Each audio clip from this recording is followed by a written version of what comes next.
On this episode of the Oklahoma Breakdown with Ikard and Lehman, presented by Riverwind Casino, we recap OU's good win over Texas Tech in the National College Football Roundup. We recap the other big games in Week 9 of college football, including Michigan State's comeback win over Michigan and Texas's loss to Baylor.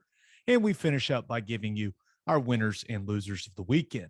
Please download and subscribe to the podcast, rate it 5 stars, and write us a good review. Follow the show on Twitter, Instagram, Facebook, and YouTube. Just search Oklahoma Breakdown on any of those, and you'll find us. All right. Our man Michael Hosty will kick this thing off. It's time for the Oklahoma Breakdown. It's a beautiful Monday, November 1st, and you're listening to the Oklahoma Breakdown with Ikard and Lehman, presented by Riverwind Casino. Riverwind is Oklahoma City's premier casino experience, and your health and safety are Riverwind's #1 priorities. There are so many reasons why Riverwind is consistently voted OKC's #1 casino, but it all starts with their amazing variety of gaming thrills and excitement.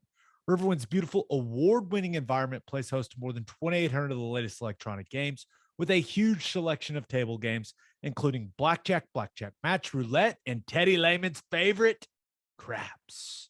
No matter what your game, Riverwind has it in spades and hearts. And Fridays it's not October anymore. We'll get you the new November one. They haven't sent it to me yet, but I'm sure it's coming. I'm sure the deal will be great on Friday nights in November. I'm sure it'll be awesome. Drawings, I'm not sure if they'll be every 30 minutes, but it'll be great. I promise. Go to Riverwind Casino. It's great. If you need help finding your way, just visit riverwind.com. Riverwind Casino, still the one. Now, recording this Sunday night, please leave us a 5-star review and a nice comment while you're at it. And also a happy 16th birthday to Reagan McPheron. I think I'm saying that right. McPheron. Yeah. McPheron. It's like McPherson, but no S. Ooh, is that a typo, you think? No, it's not. I double checked it. Okay, nice. McPheron. I like it. It came in an email too. Ooh, they're very official. Yes. So Reagan, happy birthday. Ted, nice. Did you have a good Halloween, man? I mean, we're gonna have very little to complain about when it comes to OU's performance against Texas Tech. So we got to kill some time. I mean, good Halloween, solid. Halloween was good. Our neighborhood was crazy. We have, I guess you call it a Halloween party where everyone in the neighborhood, all the kids get on a hayride and go house to house. And when they get off the hayride to go to a house to get candy, it looks like a mass riot or looters going to loot a house. There's just like 50 kids go running at the house. It's hilarious. What do you do when it's your house they're coming at? You like throw a bowl out there in front and duck for cover. Okay. That makes sense. So our neighborhood, they actually did it Saturday night, and we were still coming back from the game. We just left a huge bowl of candy out front on the porch, and somehow that bowl ended up like 50 yards away in the middle of our circle drive. And I was like, all right, okay. I think the kids, they did a good job. You think it made it through like 3 groups of trick-or-treaters, or it lasted a good amount of time? I bet you it was gone in 10 minutes. It's a huge bowl, massive bowl. But I was like, honey, I mean, it's the effort that counts. So, you know. That's great. OU Texas Tech. Let's start on defense, man. I mean, because this group was getting killed. And by us, by everyone, by themselves, by the coaching staff, for the way that they played against Kansas. And then they come out and look pretty good. It wasn't perfect by any means, but that looked pretty good. Look, I wouldn't say it looked like a completely different group, but looked like a much better, more organized defense on Saturday. No doubt. No doubt. And you can point to several different things. Turner yelled back. Key Lawrence playing at corner. Some of the change up there's Broyles playing at nickel. And man, I thought for the most part they did pretty good. That first play of the game, they saw Key Lawrence out there at corner. Let's see what he's got. They test him deep, and he gets a pass broken up. Pretty good job staying with it. Tested him a couple of other times. And for making the switch game 9 of the season from safety to corner and being tasked with covering one of the best wide receivers in the Big 12. And as a comma, I thought he did really well. Turner Yell being back was, I mean, it's just a game changer, man. How good he is on the back end, getting the adjustments, communicating, anticipating what's about to happen. And he plays safety with a purpose. He knows where he's going. He inserts into the run game, into the short passing game with confidence and with physicality. And I thought he was big time. You can tell the difference whenever he's back there for sure. Yeah, I thought it's clear, like when Turner Yell and Pat Fields are both on the field, and both of those guys, veteran guys, played a ton of football. They're allowed to communicate with each other, but also to the rest of the defense. It just seems when both of those guys are back there at safety, it seems like everything's more organized. It seems like the linebackers are less stressed. It seems like they're getting the defensive line lined up quicker. I mean, everyone just seems more at ease with that safety tandem. And I know Pat Fields gets a lot of criticism, and I understand that. And he's playing hurt. I mean, he is banged up. He needs this bye week. He needs it badly. But the one thing you can say about him is he knows what he's doing back there. Now, he may not make every play, and he may not be the biggest and fastest guy, but when him and Turner Yarrow both back there, I feel like it's such a more efficient defense because of the communication that you're talking about. I mean, it was I don't want to say it was night and day, but it was pretty damn obvious to me. Yeah, well, we talk about it all the time, and people probably get tired of hearing it, but there's a lot that goes on between when the offense lines up and when they snap the ball, and even after the snap, where communication is so critical. And guys that know how to do it, that are good communicators, that over communicate, it ends up helping everyone out. And it's different with him back there, man. It is. And you could tell, like you said, the linebackers seemed like they were more at ease and ready to adjust to everything. Defensive line was in a good groove, getting lined up and making plays. And, for the D line, I thought having Redmond out there was a good positive influence on the way that they played. There wasn't a whole lot going in the running game. Thought they did a good job for the most part. And just having him in there, I think it solidifies that inside and allows Thomas to play outside a little bit more where there's more naturals. It's back to where you felt like they were whenever the injuries kind of occurred. Yeah, and as far as Redmond goes, like I thought he did some good things, but you can still tell he doesn't have quite the pop that he had earlier in the year. I don't think he's all the way back yet. It seemed like they had him kind of on a snap limit in that game, 20, 25-ish. Now I know the game got out of hand there in the second half, so there's no reason to play him a ton of snaps when the game's like that. But it did seem like he was, I don't know, about 85% or so. So I think these next 2 weeks are going to be big for him. But man, you mentioned Isaiah Thomas. Dude just makes plays. That's all he does. I mean, I know that, we've talked about maybe him not being the ideal fit there in the interior of the defensive line, but wherever you line him up, he shows up on the tape. Yep, he does. I picked him as the player of the game in post game. He had a couple of passes broken up. He had a big tackle for loss on the first series.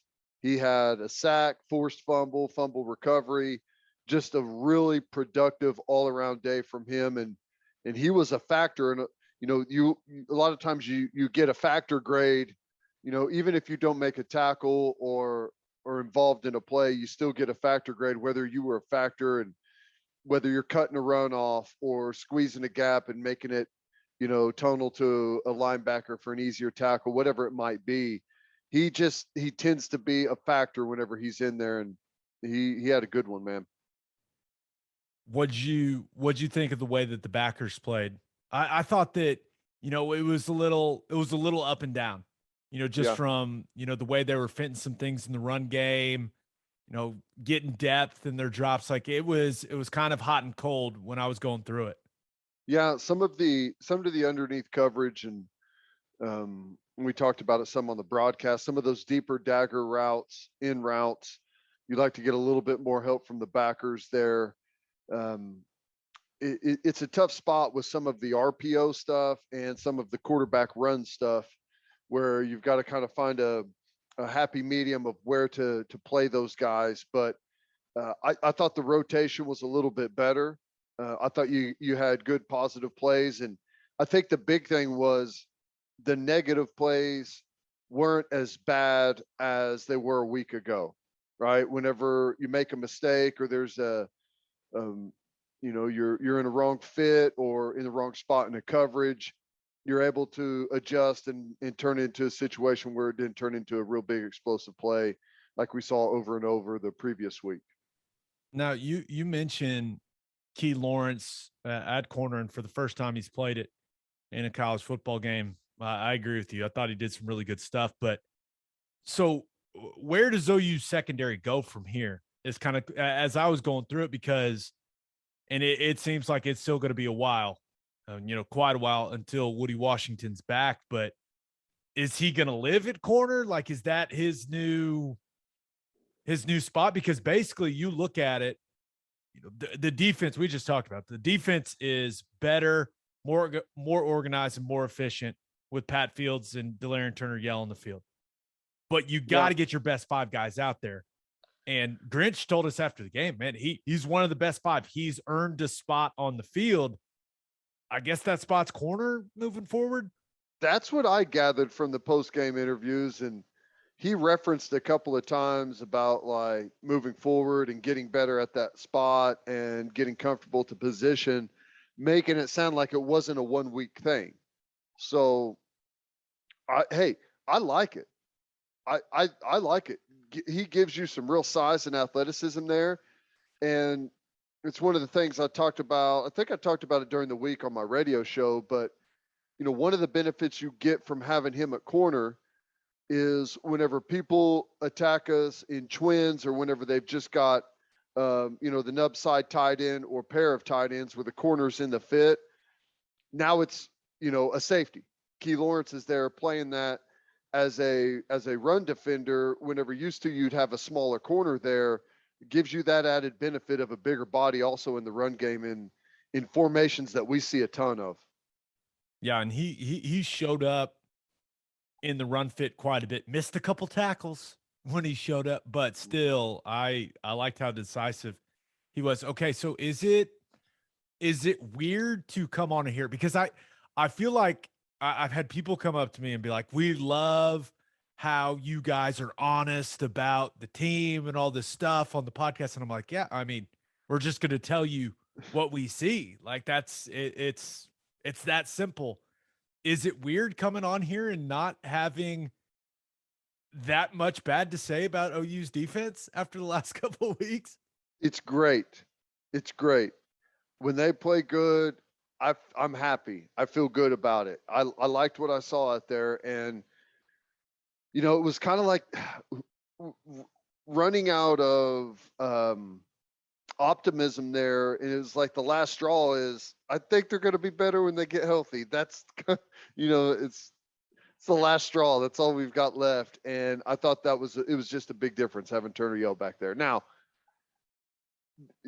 yeah, they didn't see Columbia the whole time. You're essentially working on your second and third team quarterbacks there, but I don't think that that's worth, trying to bring that into the fold. Getting into that game, playing the way they did, a dominant victory. I think that's a definite positive moving forward. You got a week to settle in, figure out what exactly it is, the lineups that you're going to play down the stretch. Final 3 games are going to be really tough. get a chance to pre-plan for those a little bit, get healthy, freshen the legs a little bit, go out there and bang a couple of days. So I think they're in a good spot right now. I will give one guy some credit, man. Justin Broyles has had some serious low points in his career here, and I feel like everyone still remembers that Peach Bowl. But man, he's doing some good things on the field, and he's an Oklahoma City guy. I'm always cheering for the Oklahoma City guys. I don't hide that, and it's fun to watch him play some good football. I'm just happy for him, man. Yeah, there's no doubt. I like that. That's a lot of experience out there too. Now, whenever he's playing the nickel spot, Bowman, I like what he brings. He's a true freshman. You're going to get some good and some bad out there. But when you've got Turner Yell, Pat Fields, and Broyles as your two safeties in your nickel, which a lot of times the way we adjust to a lot of stuff, we essentially play them like three safeties. It's a lot of experience, man. And he's done a good job. He's a physical guy. He's a pretty good tackler. He's done some good stuff. There was one interesting moment, Latrell McCutcheon, clearly, he's had some ups and downs this season. He's given up some big plays, but, he was out there at the end of the game. And there was just this moment where it was like Lincoln was giving him this pep talk on the sideline. And man, it's a good reminder. Same thing with Billy Bowman. Now, I didn't see anything like that with Billy Bowman, but it's a good reminder like, hey, man, confidence is it's so important for those guys in the secondary. And sometimes when you're a young player, maybe you're a little hesitant, that confidence can take a bit of a blow. And sometimes it's better to have the veteran guys out there if the young guys are struggling with the confidence. So I am not concerned with Latrell McCutcheon's future in the OU football program. I am not concerned with Billy Bowman's future at OU. It's just one of those things where it's like, hey, man, the veteran guys just doing some good things. And, when those guys are doing some good things, hey, you can only have so many guys on the field. And it really shouldn't be, in a perfect world, you wouldn't have any true freshmen. Yeah. Yeah. You wouldn't have any true freshmen come in and play right away. They wouldn't be able, you hope that they're not able to earn their way onto the field that quickly, right? And going through some ups and downs, some trials, it's good as a football player, as a person, and to dig out of those things. And you almost always find yourself a better player on the other side of it. And I think that's going to be the case. And I can promise you, it's probably not going to be the last we see of either of those guys this year. They'll be asked to make some big contributions at some point, whether it's injury, whether it's, heck, you lose a guy on the first play because of a targeting. You never know what's going to happen. So, yeah, they need to stay locked in and be ready to play. Yep. All right, let's get to the offense. But first, the only place to stop when you're road tripping is Love's Travel Stops. Love's has over 560 locations in 41 states, offering 24-hour access to clean and safe places. Congrats to Macy Turley on winning this week's $25 game day gift card from Love's. Whatever your road trip needs are, Love's has it. Fuel, fresh food, all the drinks, and of course, my favorite, Java Amore. That coffee is fantastic. Love's also has you covered if you forget your phone charger or headphones. They've expanded their mobile to go zone so you can grab any of that stuff there. Make sure you download the Love's Connect app for exclusive offers from today's most popular brands. The Love's Connect app also includes a route planner and store locator. When you see the red neon heart on the highway, stop in and say hi at Love's Travel Stops. For a full list of what Love's has to offer, visit loves.com and make sure you bank at First Fidelity Bank. First Fidelity Bank is a full-service financial institution based in Oklahoma, tailored solutions for all your personal and business needs. Checking accounts, saving accounts, home loans, and much more. They do it all. Whether it's online banking from your computer or mobile banking from your phone, everything is stress-free with FFB. Making mobile deposits, paying bills online, and moving money to different accounts could not be easier. First Fidelity Bank also provides free ATMs worldwide, making banking convenient wherever you are. They also give back to the community. FFB donates a total of more than $500,000 to local charities and educational foundations. Make your life easier and go bank at First Fidelity Bank. Visit ffb.com for more information. Scored 52 points. Can't be too upset, right? It's not bad. It's not bad. I mean, that's what this fan base is kind of used to. And it was awfully nice seeing them rack up a lot of points. And let's start with Caleb Williams. I feel like this is where we will always start the offensive discussion from now on, Ted. 402 yards and 6 touchdowns. That's pretty solid. It's Very pretty solid. There's really not a ton to complain about. Now, he was a little shaky early. I don't know if he was a little too amped up or what, just a little inaccurate early in the game, but then settled in. And as I went back and watched it, man, I don't know what else to say other than this kid is going to be an absolute star. I mean, an absolute star. He is, his arm talent. And this was one of the first games, right? He doesn't rip off some long, just jaw-dropping run that kind of dominates the conversation about him. No, this game was all about his arm and his ability to throw and how dangerous he is out of the pocket. I mean, it was fun to watch. And I don't know if there's a more fun player to watch in all of college football. No, he's great. The play where he gets out of trouble in the pocket, escapes out to the right, and hits Mims in the back of the end zone. That's as good as it gets. It looked like Kyler Murray. I mean, he's fantastic, and I think, you know, some of the inaccuracy we're talking about there at the beginning of the game, that stuff, that's just, I don't know if it's nerves or what, but it's such a non-factor, like, to worry about long-term with him. You know what I'm saying? It's almost like the more difficult to play, the better he is. If he's just like trying to hit someone in stride on an easy throw, needs some, you know, needs some creativity on a play to make it really shine. But you're right. He's already a star, but I think he's going to turn into an elite quarterback in every facet of the game, not just a great playmaker. There's a lot of quarterbacks that are just great playmakers.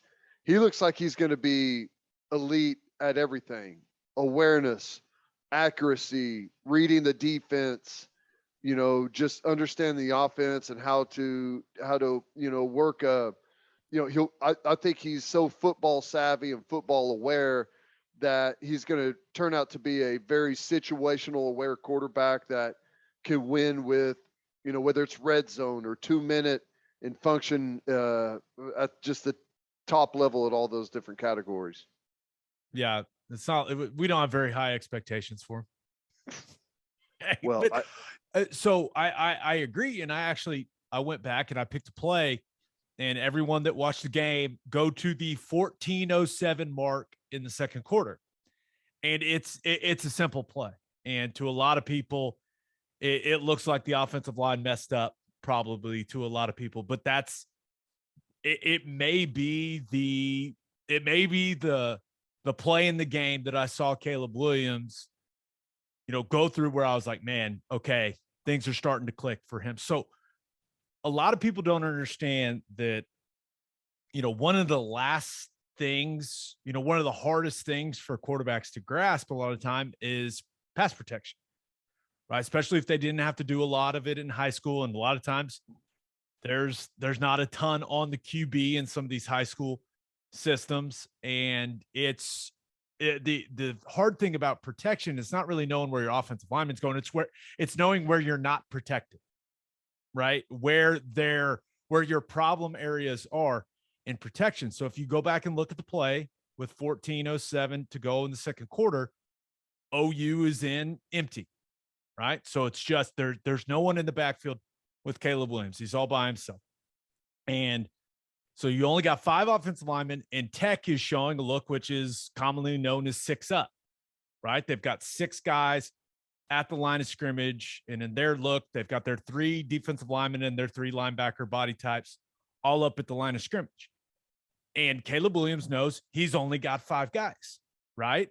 So the 5 guys, he's sending them right, or that's the protection. That's the way it's called. So he knows the guy on the backside on his left is unblocked. So they snap the ball. A couple guys on the right bail out, but hey, that guy is unblocked. Caleb Williams drops back like he's got eyes in the back of his damn head, spins out of it like he's Aaron Rodgers because he knows that guy is unblocked. He feels him coming, spins out of it, gets out to the left, dumps it off. Hey, easy, just easy yardage. And it doesn't seem like a big play at all, right? You see him like, oh, look at that. I look at the athleticism. Like, no, that's football knowledge. That's understanding the protection. That's understanding where your problems are. That's feeling him coming. That's spinning out of it, which, yeah, takes a lot of talent. Like, there's guys in the NFL that can't even dream of doing something like that. But that's really, I don't know if I can stress enough like how impressed I was with that one play. And it takes a lot of quarterbacks a long time to understand something like that. This kid's in his what? Was it his 4th start? Is that even right? Third start? 4th game? Yeah, 3rd start, 4th game. Which, if I remember right, he messed one of those up early, right? Yeah. And he learned from that mistake, and here we are, where he's turning it into a positive play. Now, I would argue and say the one that they messed up against Kansas, the offensive line should have been able to fix that problem, but that's a different discussion for another day. But it's just like his, and I've said it, that the staff talks about how much time he puts in, how he wants to get better. You see a play like that, and it may not look like much to some people, but I'm telling you, like, that's impressive as hell to me. But hey, maybe everything this kid does, maybe just it'll continue to be that way. I did think he did a nice job spreading it around, right? It was good seeing Mario Williams out there making plays. He didn't quite look full speed to me, but he looked close, right? And I think that Lincoln's going to continue to find some ways to get him the football.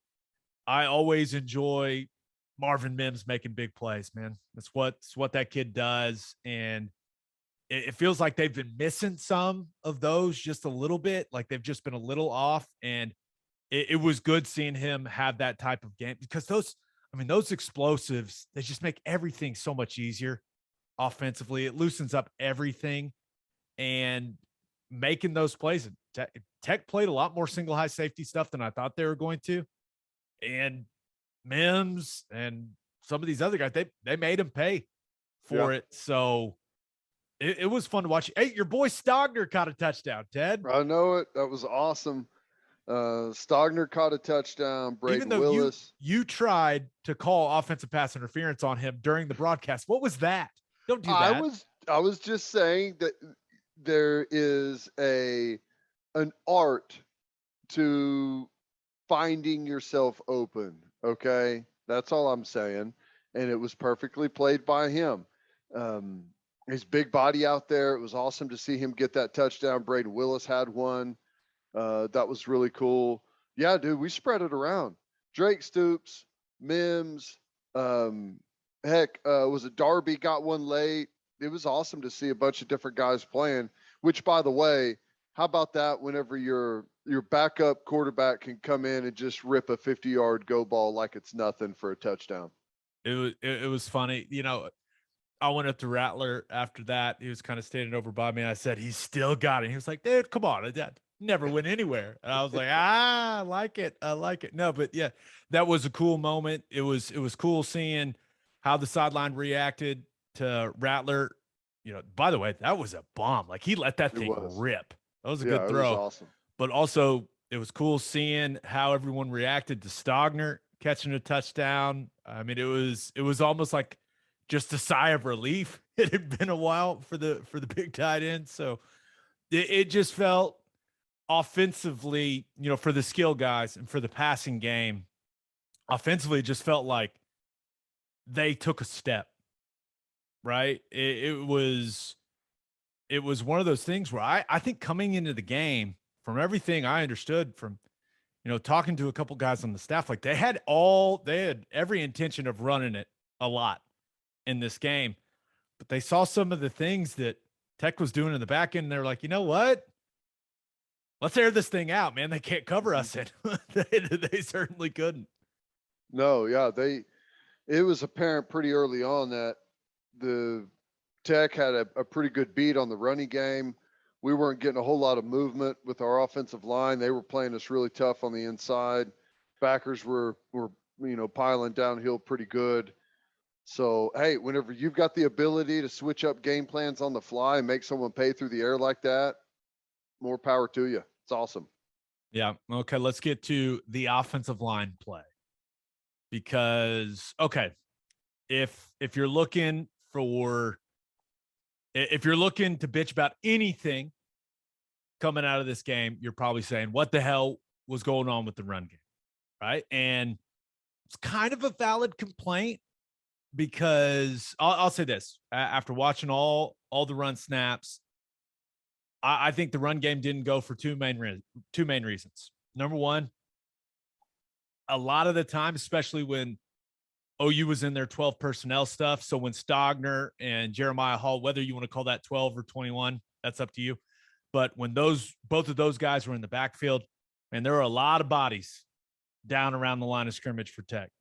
I mean, there was a lot of traffic in there, and with some of the gap scheme stuff they do, like it has to be blocked perfectly when there's all those moving parts, and there's just a lot of trash to run through. And, I wasn't crazy about some of the things that they did, just because it was just like, there were so many dudes right there around the line of scrimmage. And it's hard to get the timing of those gap schemes, especially they had Jeremiah Hall going and being the kick out guy, but it took Stogner so long to wrap all the way around. It made Jeremiah Hall have to hold up at the point of attack for too long, in my opinion. I thought some of the timing was just a little off some of the things that they were doing, but I'm definitely nitpicking. I know that. But so Tech committed a lot of bodies, especially when they were in that personnel grouping. And then, and I don't know how else to say it, Texas Tech defensive line got after OU's O-line a little bit. Yeah. I mean, I did not realize. Now, I know the heights and weights, right? We're always talking about them heading into the game. Texas Tech's defensive line, and they look good. I mean, they were 275 and 280 at end. They were, 305 and strong as hell at nose. And he's tough now. He is a he's a fire I'll tell you plug, this. Jalen Hutch is going to put some of the snaps against the Sooners on the old highlight reel he's got going. He is a load, man. So when he picks a side and he's going, it's hard to slow him down, man. So yeah, it's just the truth. Tech's defensive line, they got after him a little bit when OU tried to run the football, and just not a lot of movement was produced. Like those are they must be some strong dudes. They look strong on tape as I went back and watched it. Okay, so Andrew Rame, it was interesting. Robert Concho got the start, right? So I think was that a surprise? Yeah, it's definitely a surprise to me. But I think that's probably an indicator of how Bill Bedenbaugh thinks that Rame's playing right now. And I've seen some improvement, but it just hasn't come as quickly as I was hoping it would come for Rame. But as I went back and watched the Tech game, it's really some of the same stuff with him at center. Some solid things, right? You see some plays where you're like, damn, that kid can play. And then I do think he's starting to understand some of the leverage and angles of the center position better. He's starting to use some of those things to his advantage. But I went back and looked, because I go through and I grade it all. I grade every play, and all of his negative plays. And I went back and looked at the last couple of games. Like all of his negative plays are the same issues, right? My notes are the same on his bad plays from the last 3 games. And it's pretty much, hey, grab that guy. Don't push him away. Stay under control. better. You need better pad level, and you need to play with more power through the ground, right? You need to be more forceful with your feet and move with a little more purpose. And it's just kind of the same stuff. And I wonder if that's what's frustrating Beatonbow, because it is the same stuff that keeps showing up from him. Like, is he getting better? Yeah, I think he's getting better. I think he's getting more comfortable. I think he's communicating. I think the line is doing better from just an assignment standpoint. But some of this stuff, like it's got to go away. Like you can't keep making the same mistakes. But he did some good things. I'm probably being a little too critical of the way he played, but I when I see the same things happening over and over again week after week, I'm like, hey, figure it out. Stop pushing guys away from your body. Grab guys, pull them to you. You play in the interior of the offensive line. You can get away with murder. Use it to your advantage. Yeah. So it's just kind of the same stuff with him. And actually, Conjal did some good stuff until he had the bad snap. And then that just kind of, I think he just got, hey, come sit with me after that. But yeah, it's just a work in progress at center, man. It's a work in progress. Well, I don't know. Maybe Conjal getting the start hammers home some of those coaching points a little more to Rame. I don't know. You're getting pretty late in the season here to where it's got to be frustrating for coach that it's a lot of the same stuff like you're talking about. But bye week, typically a week where you get back to fundamentals in practice, so to speak, with some extended individual periods. So maybe they'll be working on some of that stuff.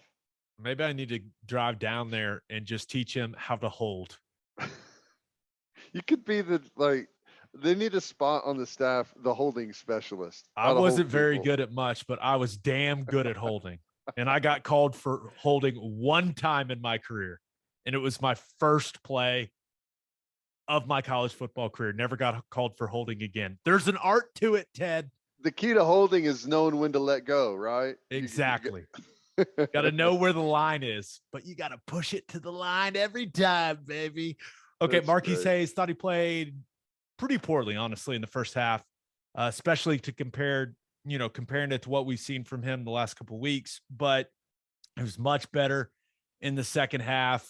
I don't know what was going on in the first half, but for whatever reason, he was much more physical in the second half of that football game and kind of got back on track after, some downright bad plays in the first half. Chris Murray, man, I hold him to a pretty high standard now with how consistent he's been all season. I thought this was one of his poorer performances, and he did some things that, and just with his eyes or where he was working, whether it's pass pro or run game, where I was just like, okay, what's going on here? Kind of some head scratching things. And then he ended up getting pulled for Swinson. So I think that I still think Chris is going to be the starter there at right guard, although maybe with the bye week and, heading in Baylor, maybe Bill opens up the right guard position for a competition. It's kind of something that I've been thinking he should do, and maybe he has done it, but I think Murray, he'll be ultra motivated after watching that. He's a kid that takes a lot of pride in the way that he plays and what he puts on film. So I expect him to correct some of that stuff. Tyrese Robinson, man, I thought he was solid as hell in pass protection, but it was one of his worst games I can remember in the run game. And I went through it. Damn near all the minuses I had for him came when a run was called. And they came on running plays, and a lot of them he was on the front side, and he just didn't get much movement at all, just kind of stalemates. And that's really not what he's been showing, right? He's been doing a good job, good technique, right? Up and under with his hands, lifting guys, getting movement, using leverage, really, really driving his feet. And technique was just a little off in this one. And I didn't think it was a good performance by him in the run game, but man, he has exceeded all of my expectations for him at tackle and pass protection. He's really become a solid guy that they can count on in that part, but run game's got to be better from him, and he knows that. Yeah. And that's going to be a big challenge. The final three defenses that we see are all going to be pretty good and pretty good at edge. So, yeah, that's going to be a big challenge. And that's odd. You know, I don't know, in my opinion, the run blocking's kind of been his specialty at tackle. So it's odd to see him not being able to get movement there. Yeah, and I don't think it was really a coincidence. You look at Tech's edge guys, you know, that one dude's like, he's tall as hell. And Yeah. I mean, guys with length, right? I mean, you look at Tyrese, he's a guard playing tackle. Yep. And if you get him a guy like especially strong guy, 275 like pounds, straight arm, man, that can use length, like he's at a disadvantage, right? I mean, just is. So it'll be interesting. You know, November, he's going to be playing against some guys, right? They're guys. I'm not sure how many dudes he's going to be playing. You know the difference, Stead. Oh yeah. But he'll be playing. There are a couple dudes that are in between guy and dude, if that makes sense. Yeah. For Baylor, Oklahoma State, like he's going to be playing some good players. So Anton Harrison, I always finish with, oh sweet Anton. Man, I'll say this: he's doing a much better job than he did earlier in the season. He knows where he's going now in the run schemes. He's playing with better eyes in pass protection, and he's doing a better job in pass pro. And I think I've just come to the realization that, you know, his biggest issue, it really can't be solved until the offseason. And it's just the fact that he needs to get stronger. He's got to get more explosive. He's got to gain some weight. He's too light, too weak, and doesn't have enough pop. And that's just it. Like, the technique is coming along. I think the decisiveness, like knowing where he's going, looks better. But I think in the future, he can become a really, really good player, almost borderline like dominant player if he puts the work in. But it's just kind of hard to work on his glaring weakness during the season. It's really hard to gain strength during the season and gain a bunch of weight during the season. And that's really what I see when I watch him. I'm like, that's a guy that he doesn't have a ton of sand in his pants and he's not very strong. That's what I see when I watch him, but he is getting better. Well, I think that guys that figure out the technique stuff and have to win with good technique early in their careers and then grow into their body and get physically strong and more athletic and a more dominating type of physique, that's like that's what you want. Because a lot of guys are able to get away with just being stronger for a long time until all of a sudden they can't get away with that anymore. And it's hard to kick all those bad habits and get back to where you need to. If you can build that good, solid foundation and then add all of the strength and physical capabilities on the back end of that, you can become a really good player. Yeah. So overall, offensively, thought quarterback was good. Loved how it got spread around to the skill guys. We didn't even talk about Kenny Brooks or Eric Gray, like awfully quiet day for both of those guys because the run game just didn't really get going.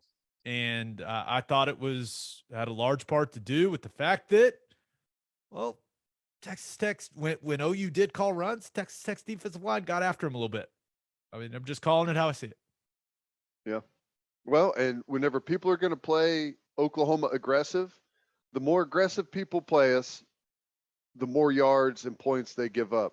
That's been the what's shown up so far.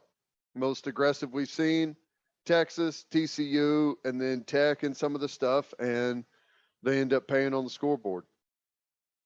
I don't think I have ever thought a game was going to go more different than it did offensively, like in the last couple of years for OU. The two bad games defensively that Tech has had, they gave up 400 on the ground to TCU and 336 to Texas and 394 to TCU. I have the numbers memorized because I was like, I think OU might get there. Yeah. Wrong. But hey, man, 52 points. What are you going to say? Yeah, who cares? Right? It went differently than I thought it was going to go, but hey, points are points. Don't really care how you get them. That's right. I will say, it's really fun to come on here and say positive things about this football team. It's fun. 9-0. 9 and It's freaking 0. it's way better on the stress level for sure. They're 9-0, man. And now that you made it here and played 9 games and you're undefeated, this is a great place for a bye week, right? I mean, like if you would have lost the game, it's like, man, why are we playing so many in a row? But now that you made it here, it's very strategically located for your final 3 games. This is a great place to rest up, get healthy, go back, self scout, work on some fundamental things with some guys that have been having some issues.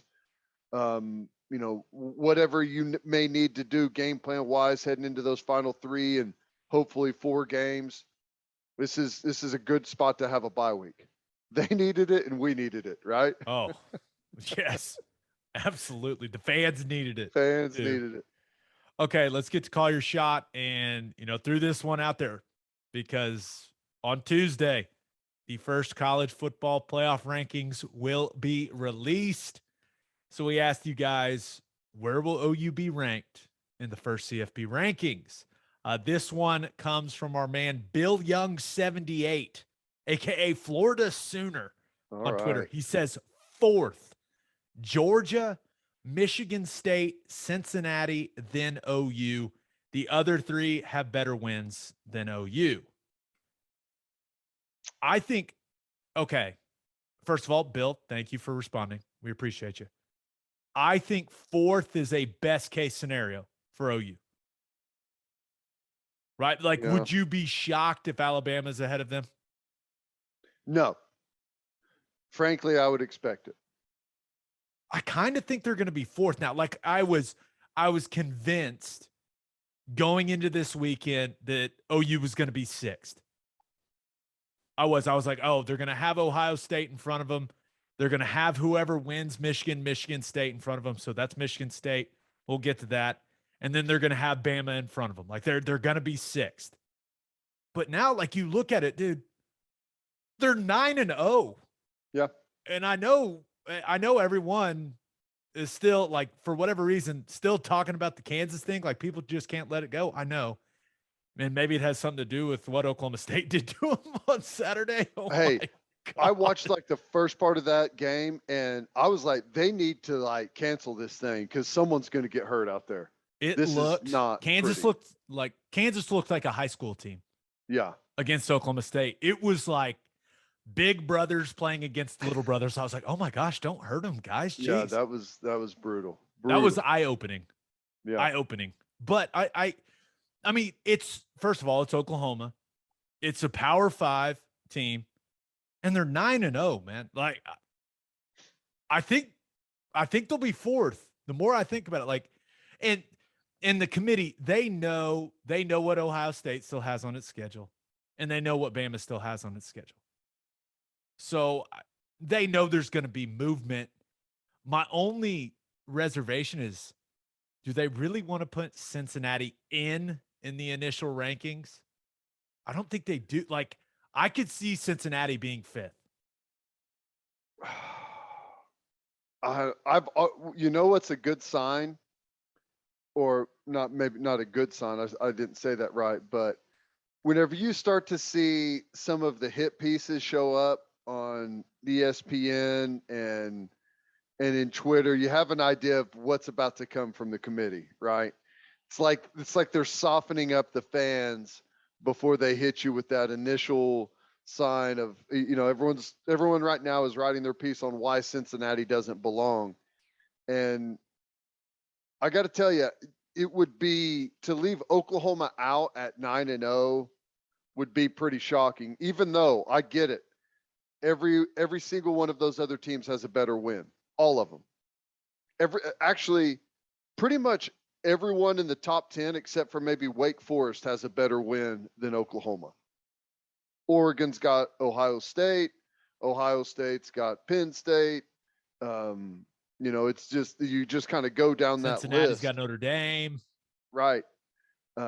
So that's the one thing that's holding them back right now. But it really doesn't matter because the final 3 games of the year, and I know Iowa State lost, but I think Iowa State is in the category now to where even though their record is what it is, I think they get their proper respect in the country for how good of a team they are, right? You know what I'm saying? Like used to, you would get no credit at all for beating Iowa State, but Right. now that's changed. Even though their record, they've got the 3 losses now, so that's all going to change. It really doesn't matter because you've got a good enough schedule down the stretch that if you win every game, it ain't going to matter. If you're undefeated, it's not going to matter.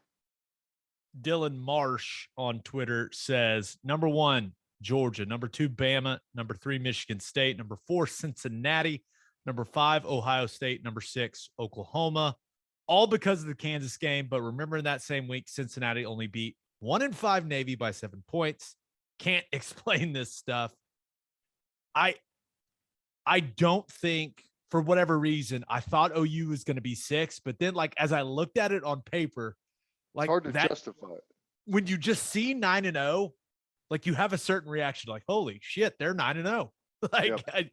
and I know they don't have a great non-conference with. Like I understand that, and maybe the committee will say something about game control, and I don't know, but I hope not. Yeah, I hope game I control's not. I do think it's gonna be 7 teams, right, in whatever particular order. And I think these are the only 7 teams that have a chance to make the college football playoff. It's Georgia, Bama, Cincinnati, OU, Michigan State, Ohio State, and Oregon. I think we're down to 7, which feels like a few more than what we're used to. And I guess for those of you that haven't paid attention, Wake Forest is unbeaten and scoring points like at will in the ACC. So I guess It's maybe like since Clemson's been bad, it's like everyone forgot the ACC even exists. correct. It's for good reason. But I agree with you mostly, but I don't think it's out of the realm of possibility that Cincinnati loses a game. Who they got SMU left, and they may have to play. Who would they play? Houston in the championship, Yeah. and Houston's a pretty good football team. Just beat Um, SMU. Yep. So they've got some tough games left. So I don't think it's out of the realm of possibility that Cincinnati loses. And if they lose, they're done. And Alabama, they've got to beat Auburn, which looks pretty salty, and they've got to beat Georgia. That's going to be a tough ask, even for Alabama, to beat those 2 teams. So, Are you sure? I mean, no, I'm not sure. Georgia didn't look that good against Florida. Oh, well, yeah. My God. So if Alabama drops another game and Cincinnati drops a game, I wouldn't throw Oklahoma or Oklahoma State or Baylor out. No, I'm with you. I hear you there. I'll say this, man. Some people out there, for whatever reason, they're like, the Big 12's down this year. I don't know how you could say that if you've actually watched the games. Down from when? Yeah, that's what I was like, what? But if OU has to go undefeated to make it. I think that's true. Like with what can happen in the Big Ten and what can happen in the SEC, and still having Cincinnati, like the possibility of them running the table, like it feels like a year where OU's got to go undefeated. It just feels that way. It is odd to be this late in the year and have 5 undefeated, 4 Power 5 undefeated teams, and I guess 6 undefeateds if you count UTSA at this point, but 5 that you think have a legitimate chance. And I guess, do we say Wake Forest has a legitimate chance if they go undefeated? I mean, I don't even know. Depending on how it plays out, it would be quite the odd thing to have a Power 5 conference champ, undefeated, not make the playoff. Now, I will say Wake has North Carolina, NC State, and Clemson all in a row here. So Yeah, I don't think they're making it through through those 3 games unbeaten. agree. But if they do, hey, if Clemson's been getting in as an undefeated team, does an undefeated Wake Forest that goes and wins an ACC championship game, do they get in instead of Cincinnati? I don't know. What if you had, and I don't think there's any chance that this happens, but what if you had Georgia undefeated, Cincinnati undefeated, Oklahoma, Michigan State, and Wake? 5 undefeated teams. Then we just instantly get playoff expansion, right? That's what I'm asking. It's like, how quickly can we get this thing together? Just give Georgia a bye. I don't. Would that be fair? I don't know. Well, the way that they look right now, yeah, that'd be fair. Give those actually just send them through the championship game and let the other teams play, and whoever wins that tournament gets to play Georgia. God, a sympathy touchdown for Florida late, basically, is what that was. Oof. Dan Mullen, Good. that seat's hot, baby. Woo. That seat is hot. Kirby One of the Smart. funniest things I saw on Twitter was people in the comments like what he's probably saying at the press conference. That was pretty good. So good. All right, let's get to the National College Football Roundup. But first, do you own a business? If you do, you need Insurica in your life. Insurica is one of the country's largest insurance brokers with 30 offices throughout Oklahoma, Texas, and the Southwest. Insurica is able to customize programs by accessing the latest information from many insurance carriers. They compare and contrast coverage offerings and pricing in order to design a cost-effective, comprehensive program to meet your business's specific needs. Insurica's clients become best-in-class businesses by working with Insurica's team of advisors to manage risk. Purchasing insurance is only one way to protect your business. Best-in-class businesses win by avoiding loss in the first place. If your business partners with Insurica, you'll save huge amounts of money and take back control of your total cost of risk. I'm an Insurica client, and you should be too. If your business wants to be best in class, connect with Insurica at insurica.com. That's INSURICA.com. What's your favorite season, Gabe? Fall. No, it's not. It's hard seltzer season. That's Let's your go. favorite season. And there's only one hard seltzer that we drink on this podcast, and that is Sonic Hard Seltzer from Coop Ale Works. It's perfect for any occasion. We drink it in the hot tub, by the fire, and at the tailgate. You can buy 12 packs of the iconic Sonic drive-in flavors like cherry limeade and ocean water, or you can grab a citrus variety pack or a tropical variety pack. Find it at your local grocery, convenience, and liquor stores. Michigan goes to East Lansing and blows it. Sparty comes charging back, wins 37-33. And I will say this, the atmosphere in East Lansing looked awesome. I mean, that place was rocking.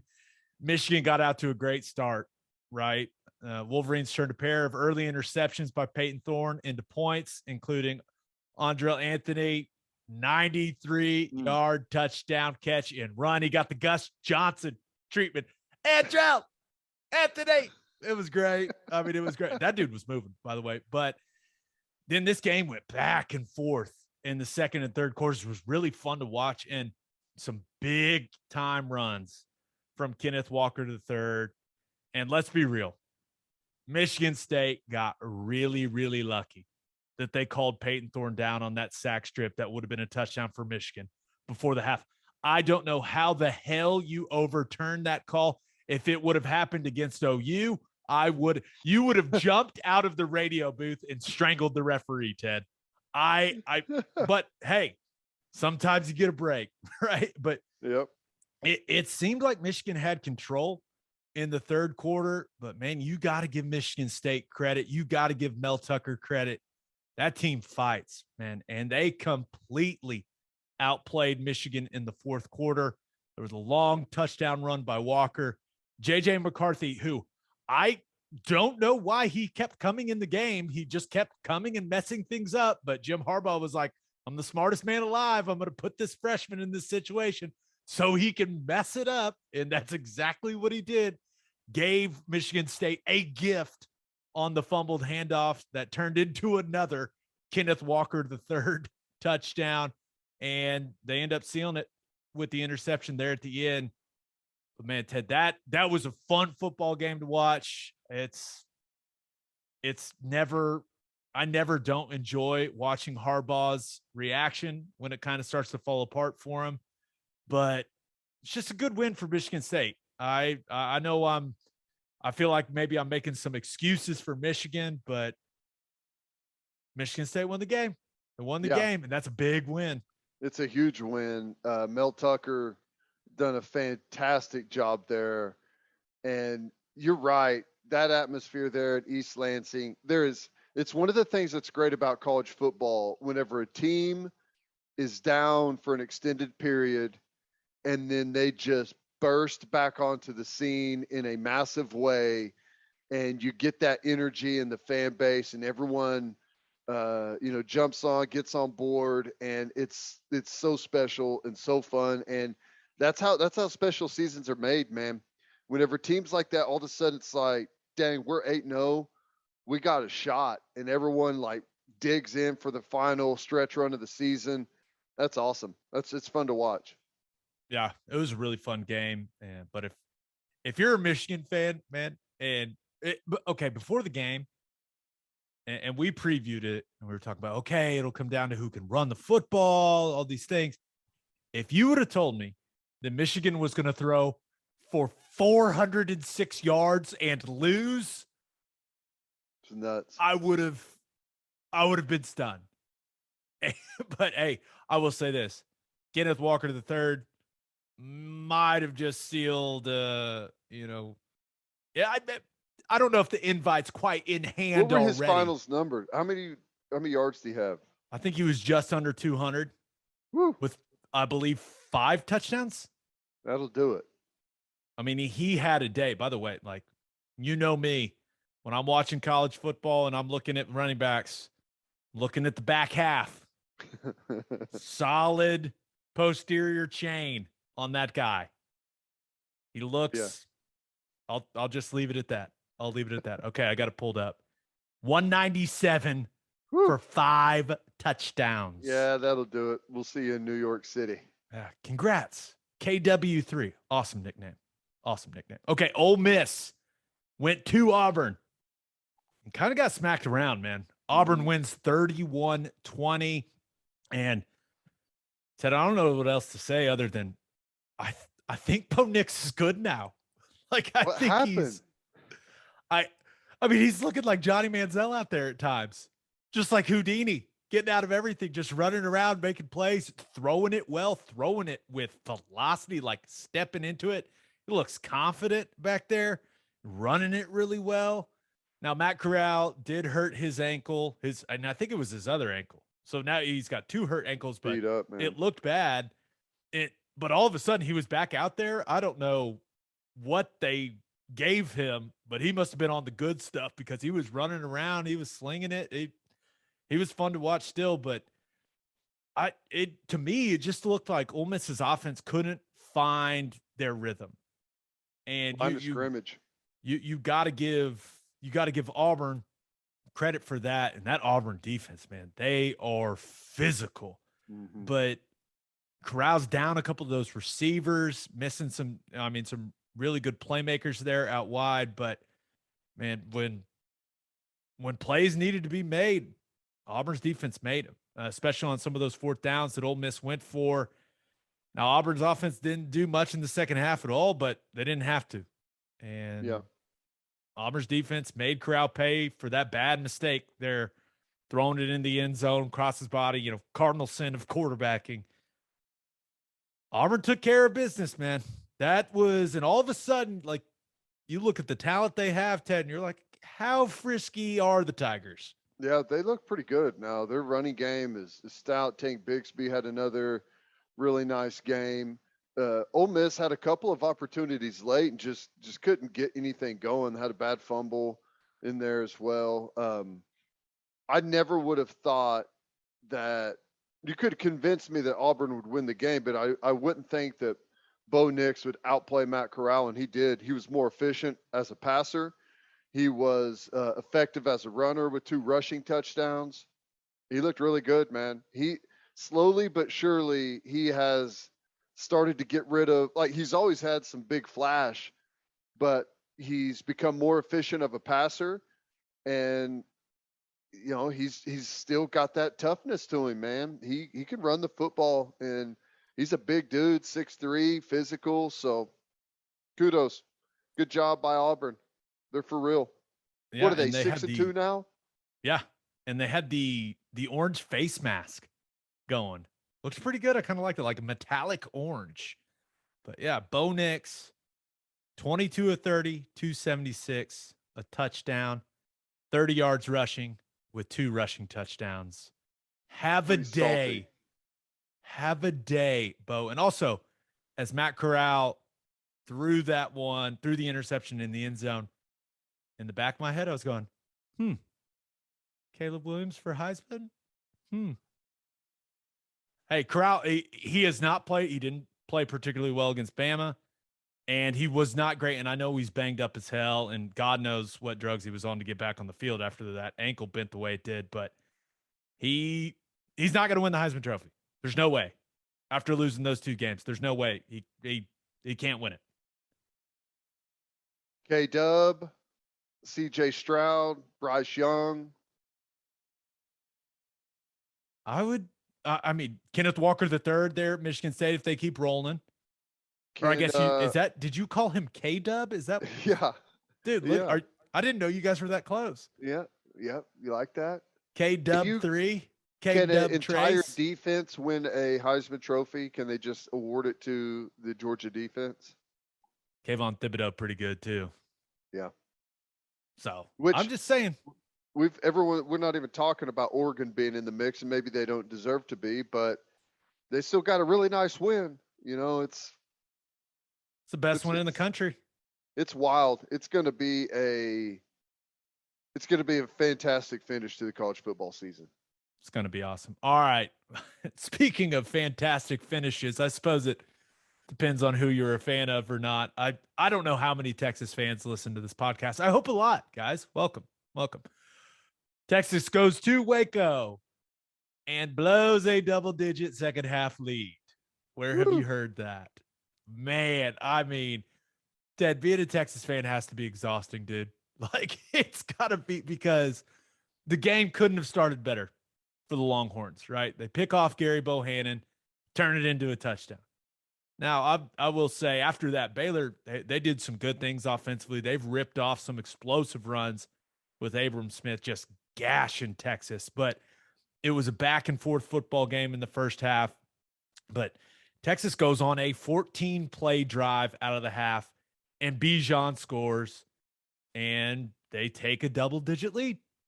They're in the third quarter, up 21-10. Felt like they had all the momentum, and they were outscored 21-3 the rest of the way.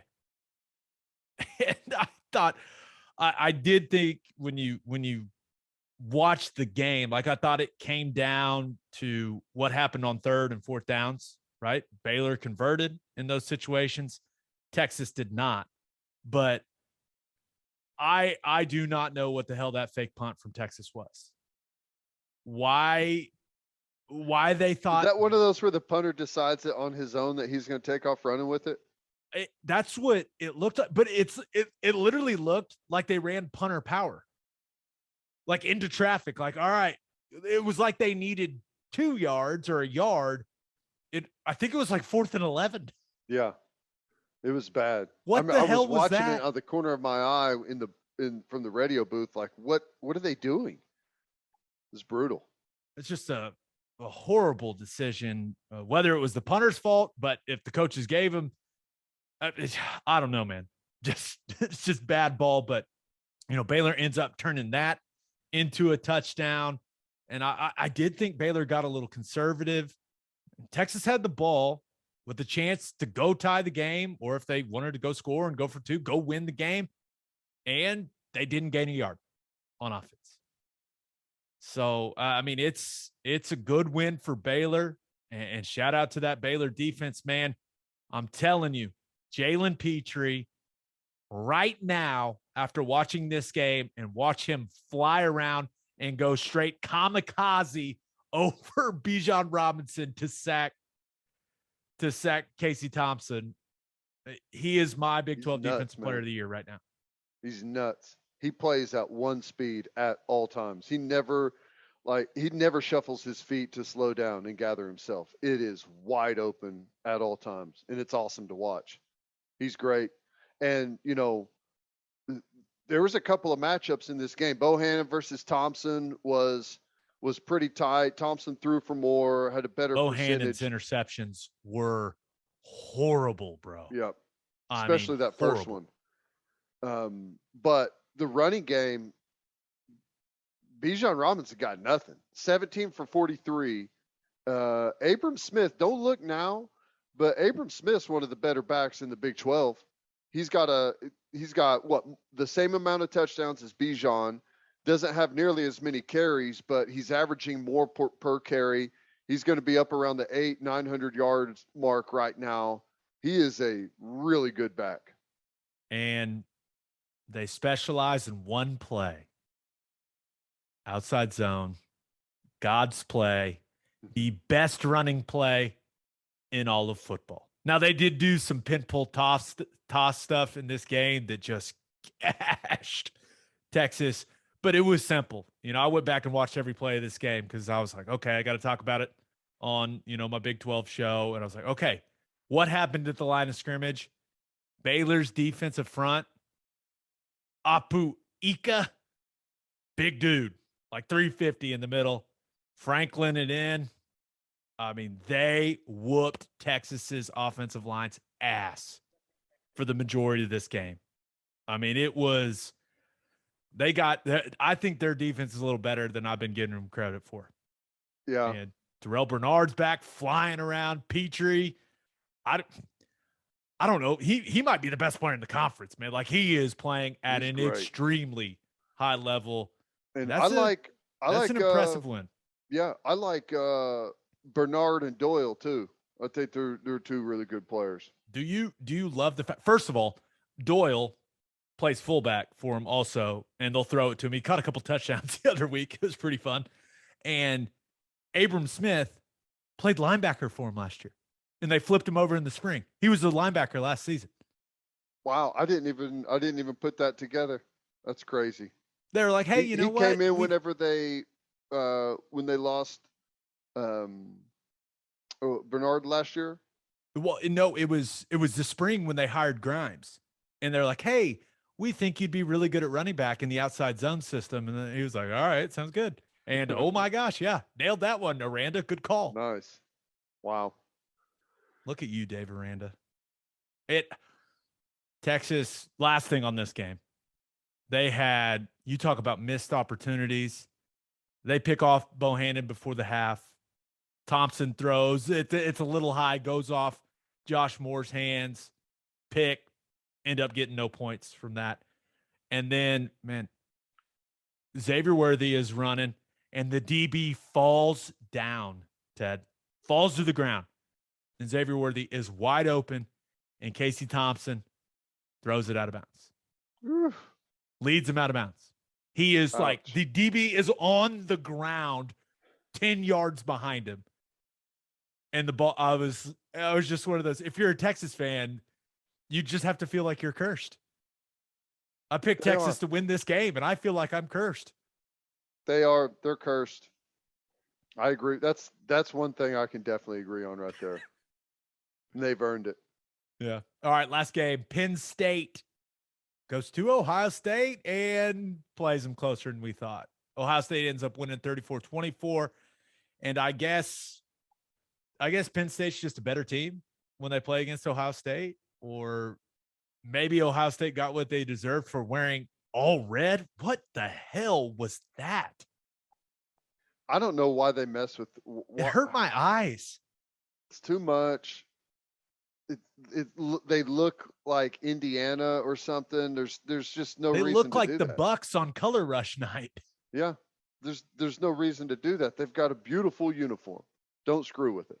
Yeah, I was a little confused at that decision, but I will give Penn State some credit. And it was 33-24, not 34-24. Sorry. But Ohio State's defense, it did a really good job against Penn State's run game, or lack thereof, whatever you want to say about it. But the Buckeyes, they did give up quite a few explosives in the pass game to Sean Clifford and that passing attack. But then they kind of made up for that by getting takeaways, right? They end up getting the scoop and score before the half. Big fella ran. I thought he was going to run out of gas. Did. Cruised in the end zone. Love seeing a fat man TD. But they forced Clifford into the interception in the fourth quarter and got pressure on him, made him uncomfortable. But this game did not go the way I thought it was going to go. It went close, or it was close. It was back and forth. Travion Henderson is that dude.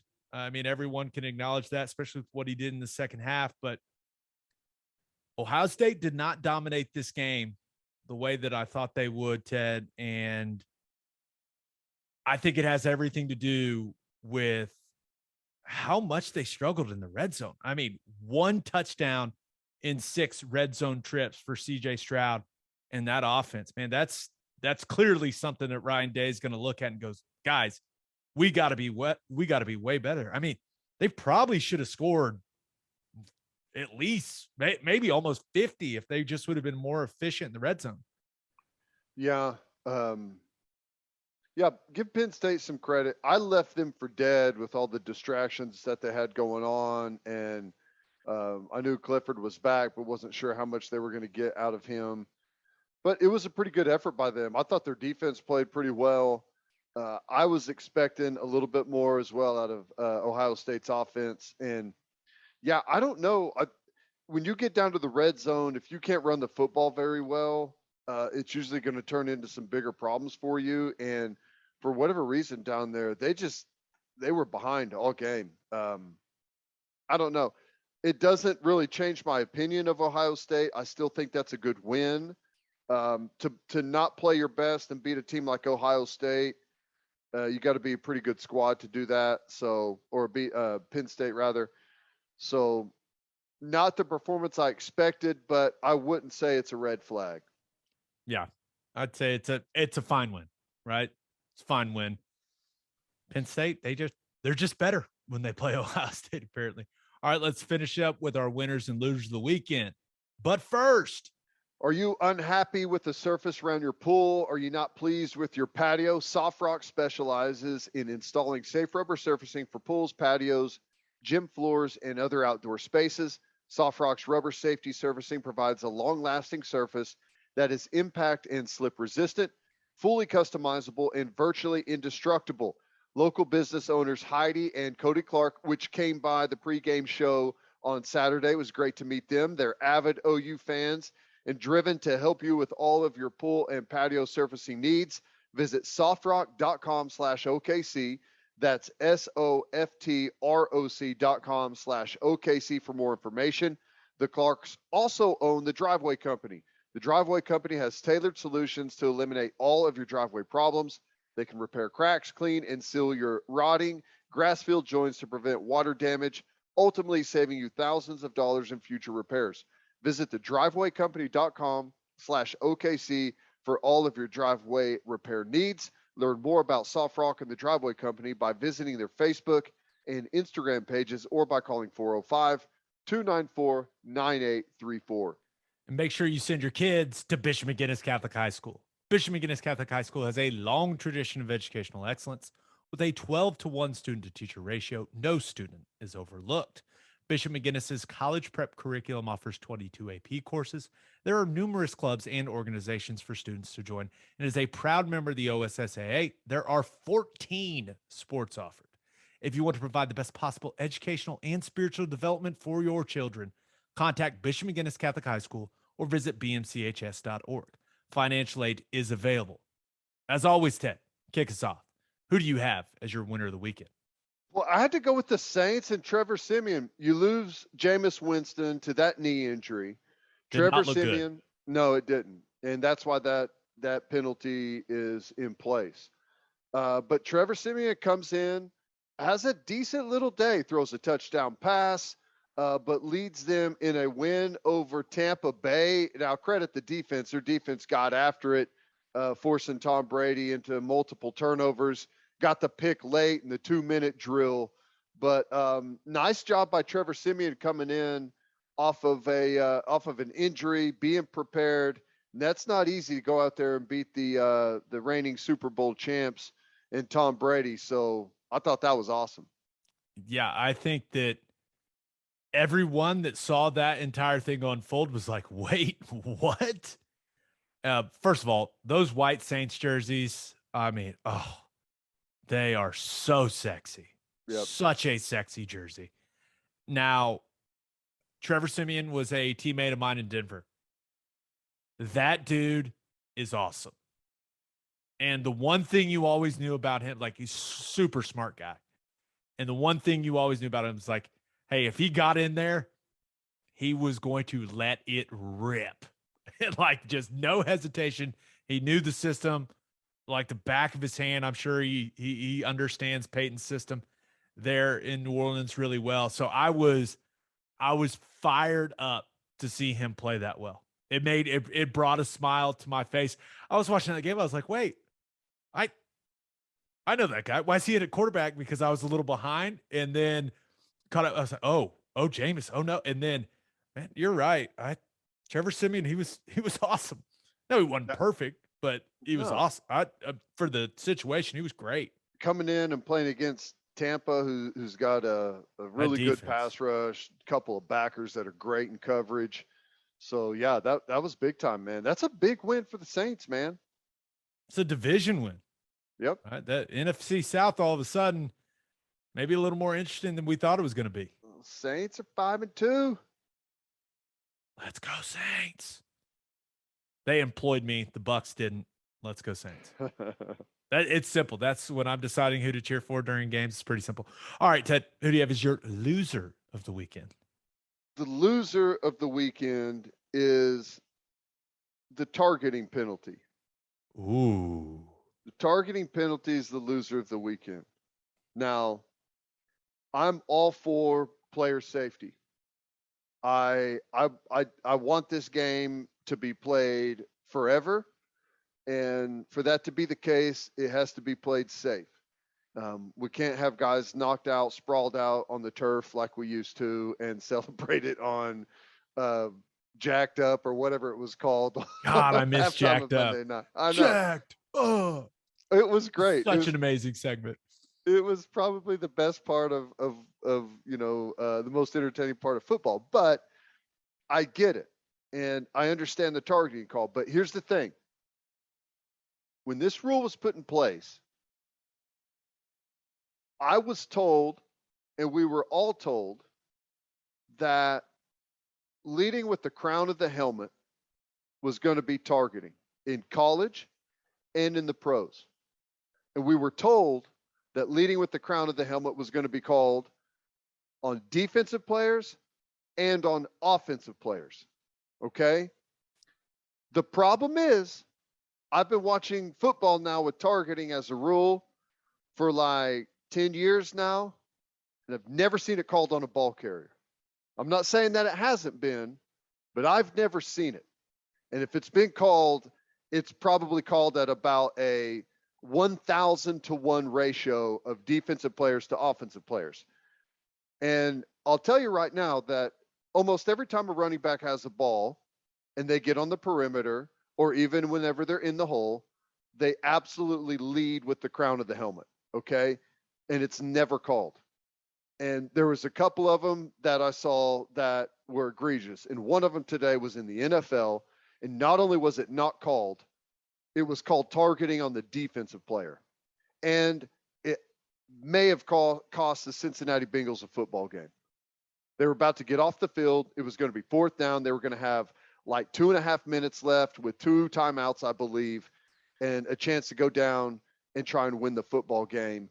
And it was a horrible call. It was targeting by the offensive player where the defensive guy was just going in to make a tackle. There was also one in the Oklahoma game on an Oklahoma running back where he led with the crown of his helmet, knocked off the safety's helmet, Monroe, for Tech. And I don't care that it wasn't called, but I would just like a little bit of consistency and at least do what you said you're originally going to do, because there's a lot of guys defensively that get hit with the crown of the helmet from the ball carrier. And if we're going to protect offensive guys, we need to protect defensive guys as well. Yeah. No, I'm with you. And I really hope they change it, man. And but they don't even need to change it. They just need to call it. Well, not even that. It's just some of these plays that guys get ejected for. Like, for me, you have to do something just so egregious to get ejected from a football game. It should be like a dirty play to get ejected. It's not almost a routine tackle. Yeah, it's almost one of those plays where we should all see it and just you know it when you see it, like, oh, no, can't do that. Like, right. That's how blatant, and it should almost be offensive when a guy should get ejected. But it's like an incomplete pass, and the pass is clearly incomplete, and you still have a safety come over and just absolutely, forehead to chin a guy. Yeah. I mean, it should. Now, once again, I am all for player safety, and this is coming from a guy that had a few more concussions than I'm comfortable with having. And so I am a big proponent of player safety and all those things. But, man, I do think when it starts to decide games, that's when, and they don't call it targeting in the NFL, right? They just say, hey, unnecessary roughness, right? That's what they called on Mike Hilton on that play you're talking about for the Bengals. There is no way that that's a flag. No way. Couldn't believe it. I couldn't believe it. It's an egregious call, and that referee should be fined. That's how bad it is. So we'll get to the Jets are my winner, and no bullshit. One of like the bullet points is egregious helmet to helmet call on Mike Hilton. So you and I think they were definitely the winner of that call. There's no doubt about that. Yeah. But no, I think that, targeting is something that keeps coming up, and some people want to see it go to like a 2-tiered system, right? Where one's 15 yards and then the other one's 15 yards with an ejection, where it's got to just be an insanely dirty play. I would like to see it go to a system like that. Like, I don't want a bunch of helmet to helmet hits coming back into the game. Like, I don't think anyone wants that, but man, there's at some point you have to factor in that these dudes are flying around really quickly, and like guys are ducking under some things. And like sometimes when an offensive player does that, like, I don't know, it's kind of impossible to make the rule perfect. Like, it'll never be perfect, but it seems like it can be better than what it is now. Yeah. I'm just sick of watching offensive players lead with the crown of their helmet and never get called for it. No, you're right. You're right. Spoken like a true defensive guy. All right. If you are a whiskey or bourbon drinker, stop what you're doing. Go to your favorite liquor store and buy some Balcones products. You got to grab some of Balcones Lineage single malt whiskey. It was just voted one of the top 20 whiskeys in the world by Whiskey Advocate, and you'll be shocked by how affordable it is. Also, you got to snag some of Balcones Baby Blue Corn whiskey. It's made from blue corn. That's the fancy corn, and that is why it has won more than 25 awards. Last but certainly not least, you got to buy some of Balcones Pot Still Bourbon. Its big flavors make it the perfect bourbon to drink year-round. In 2012, Balcones Single Malt won the Best in Glass competition, beating brands like Johnny Walker and Macallan, and became the first American distillery to win the competition ever. This stuff is the real deal, people. If you love great whiskey and bourbon at a great price, then Balcones products are the only way to go. The whiskey may be made in Texas, but the owners are from Oklahoma. To find a liquor store that has it, visit balconesdistilling.com. All right, for my winner of the weekend, I thought about going with Carson Wentz. And I know that sounds crazy because it is, because dude, he is just wildly entertaining to watch, like disastrously entertaining. I mean, that pick six with the left hand, I mean, that was next level hilarious. Like when I watched it, I was like, thank you, Carson Wentz. I saw it on Red Zone. I was like, what the hell was that? Thank you, Carson Wentz. I needed that on a Sunday. Thank you. And he's always got the look on his face like he's just as confused as everyone else. Yeah, it's great. I I could not believe that play. And some people tried to make it seem like, oh, he was going to get the safety. It was his only option. It's actually a galaxy brain thing to let him score because then they get the ball back. If he takes the safety, then the Titans have the ball and the game's over. I was like, he held on to the ball for like 5 seconds, guys. Like, what? It's just, oh, it was a hilarious play. But also thought about going with the Kansas State Wildcats, who I am now calling the coach killing cats. Wow. Matt Wells last week. And Gary Patterson this week. Gary Patterson and TCU parted ways immediately. Effective immediately, Ted. Kansas State's out here getting coaches axed left and right. Someone had mentioned that Patterson was on the hot seat, and I remember thinking, come on. Really? It's crazy. I am very surprised it happened during the season. Yeah. Well, that's tis the year for that, I guess, right? Yeah, but I thought it would be different. The guy has a statue on campus, like already. Are we sure it's still there? Maybe he went to the administration and was like, all right, I'm out. Like, this ain't working. Maybe he did, but I've never got that vibe from Gary Patterson. It's crazy. That was maybe the most surprising thing I saw all of Sunday. I couldn't believe it, but okay, my winner. Now, this was probably more surprising. My winner of the weekend, Mike White, made his first NFL start at quarterback for the New York Jets with Zach Wilson out. And now it didn't start out particularly well for Mike. Had a couple early picks, wasn't looking good, but then all he did the rest of the way was crush it. Ends up 37 of 45 for 405 yards and 3 touchdowns against the Bengals defense that has been really solid up to this point. And it's not like the Jets, they were playing with the lead or anything. It's not like it was a stress-free situation for Mike White. He brought him back from down 11 in the fourth quarter and even caught a 2-point conversion in the process. It was really cool to see. This is a guy that's been cut 5 times. He's bounced around. He's been on a couple different practice squads. Ted, you talk about making the most of your opportunity, man. Sorry, Joe Flacco. It's Mike White time in New York, baby. I mean, that had to be Mike White's. It had to be the best day of his life. I mean, he set the NFL record for most completions for a player in his first start, and the New York Jets crowd was chanting his name. That doesn't happen for many guys. Like, it was really cool to watch. It was, and I flipped it over late in that game, and I thought that the Jets were going to pull a Jets fiasco at the end of that game. The clock management at the end around the 2-minute was bad. When you have a player try to stay in bounds and get down when all he has to do is just get an extra yard for the first down and win the game, he goes down. It was like, oh my God, are they really going to do this to themselves? They cut to Robert Saleh's face and he was like, huh? It was so good. But we talked about the egregious helmet to helmet call on Mike Hilton. Yeah, that was really bad.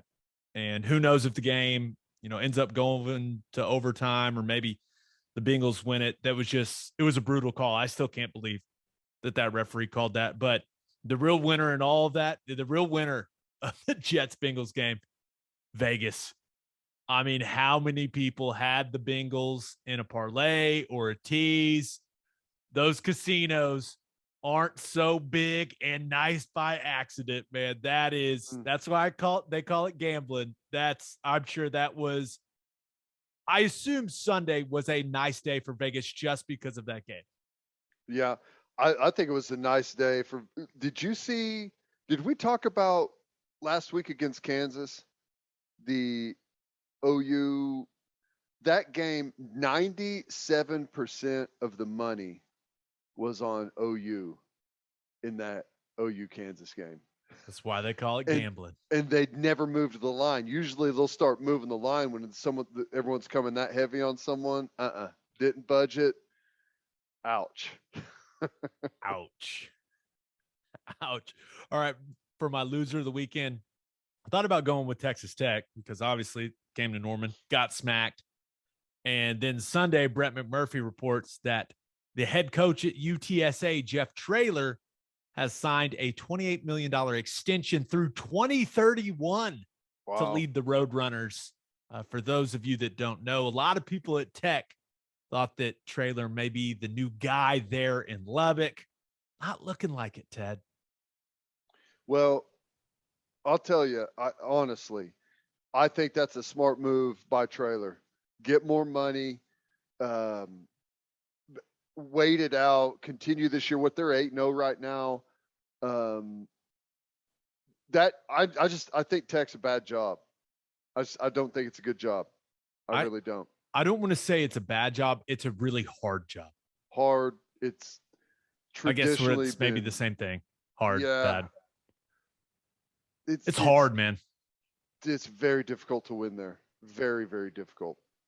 But I looked at. They'll fire you whenever you're 5-3. So yeah, and then the interim coach will botch the situation before the half, and you won't get any points out of a promising drive. I still wish that whole scenario would have played out to where they snapped it to the holder. He put it down and the kicker wasn't on the field yet. That would have been the funniest thing ever. Would have been incredible. It was very sad it didn't happen. But my loser of the weekend, the Cleveland Browns lose to the Pittsburgh Steelers in Cleveland 15-10. And before we talk about Baker or Jarvis Landry, let's talk about the fake field goal, Ted. Boswell got destroyed. I mean, it was like, and I know Mike Tomlin said it was a bad fake field goal call. I know that's what he said after the game, but it was like you could almost see, first of all, when they showed it in slow motion, you could almost see him like hovering in the ground, like in the air, but it was almost as if you could see his soul leave his body when he got hit the way that he got hit. And it seemed like it was one of those situations where every kicker, like every guy that's a kicker, whether it's the NFL, college, high school, they all were like, oh, come on, man. Like, don't make it look that bad. Like, he got mauled. And I'm pretty sure he got concussed. So I hope he's okay. I hope Chris Boswell's all right. But that was a tough look. Tough look for kickers all over the place. Sorry, I was just trying to bring it up, and I just saw it right now, right as your instant reaction, sir. He gets ejected from the screen. It just goes. Oh my God, that's great. Hey, give him credit for sticking in there and keeping his eyes downfield and trying to get a pass. Oh, that was great. Who was that? I couldn't tell. Was that Myles Garrett that hit him? No. If it only God knows what would have happened to Boswell if it was Myles Garrett. But and that injury, it really did change the game, right? Because you look at some of the situations in that game. I'm not sure the circus catch that Pat Freiermuth had for that touchdown. I don't think it happens. I mean, I don't think that happens, right? I don't think they probably take the points there on that fourth down instead of going for it. Boswell's not out of commission. Yeah, probably so. Yeah, and he spins around and just gets both feet in. Was a good catch, and then Najee Harris had the other touchdown with a really nice run. But yeah, that it's unfortunate that you killed the kicker and it probably cost you the game somehow. That's weird. Yeah, it's weird, but I mean, this game for me, this game came down to the last two offensive drives for the Browns, and listen, what circumstances, considering all the circumstances with what Baker Mayfield's got going on with his left shoulder, I thought he was damn good, man. I thought he ran the offense efficiently. I thought he was, he missed some throws high, but he played well enough. That's kind of how I saw it. And, you look at those last two drives, right? Jarvis Landry with a costly fumble on one, kills the drive. They don't get any points. And then on the last drive of the game, Jarvis Landry has a couple of drops. And now the last one, I'll say the DB made a nice play on the ball, but that's one you expect Jarvis Landry to catch. And now all of a sudden you look at it, Cleveland's 4-4. Yeah. I mean, man, they have fallen on hard times in Cleveland. 4-4, still banged up. They've got at Cincinnati, at New England, who just got a win. Still have to go to Baltimore, to Green Bay, and to Pittsburgh. So 4-4 at the halfway mark, or I guess just under halfway mark, and some tough road games left on the schedule.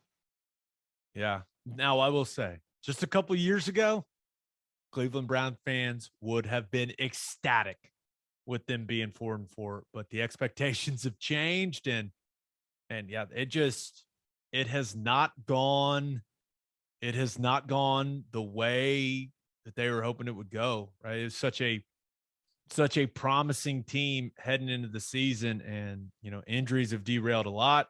Baker's been a little up and down, but yeah, man, and all of a sudden the AFC North, it's gonna be interesting. They still play Cincinnati twice. They go on the road to Cincinnati next week, and they play Baltimore back to back on the schedule with the bye week in between. That's kind of odd. They go to Baltimore, then their next game is a home game against them after a bye week. So they got 4 division games against the number 1 and number 2 teams in the division. So that's going to be the difference for them right there. Yeah, ground can be made up. I know that a lot of people that listen to this podcast are big Cleveland Browns fans now. So we'll see if the old Brownies can turn it around. I hope they do, because it's just simple. They employed me twice. So, hey, go Browns. By the way, I will not mention, what person said this, but I had someone, I was walking my dogs. I was wearing a Cleveland Browns shirt, because, I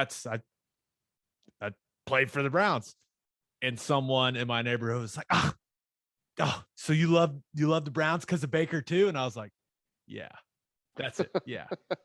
Like, yeah. I was like, no, I do. I go Baker, but I know a couple of lifer Browns fans that have been through the good, the bad, and the ugly, have been there for the long haul.